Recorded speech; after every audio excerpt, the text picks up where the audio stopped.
ñu góorgóorluwaat ñu bàyyi xel xam ne am réew du ñin ko dénk rek ñoo ko mën a jagal waaye kenn ku ne ci ñun jàppal ne am nga responsabilité ci avancement wu réew mi damay wax ne ñun dañuy yab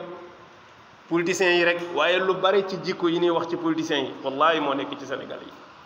yi ñàkk dëggu bari tappale trian bari njuuj njaaj ñemee jël alalu jàmbur lu nekk dañu koy dund jubadi te kenn du la jubbanti waaw lu nekk yooyu nag fii ak jéemuñ koo jubbanti kenn ku nekk xool branche ba nga nekk di liggéey nga sellal fa te yàlla tax bu dee maçon nga bu dee mécanicien nga bu dee tailleur nga bu dee jaaykatu jën nga bu dee transporteur nga kenn ku ci nekk yëg ni fii ma nekk ministre bi mënu ko defar président bi mënu ko defar man rek maa ko mën a jagal parce que li ngay dëngal pour ñu trouver ko foog mu dem ba ëppi loxo ñu door a xam ne mbir mi jaarul yoon te mbir mi chaîne la rek bu amee fu yàqu rek dafay répercuté wu ci secteur yu bare moo tax yooyu ñu bàyyi ko xel bu baax a baax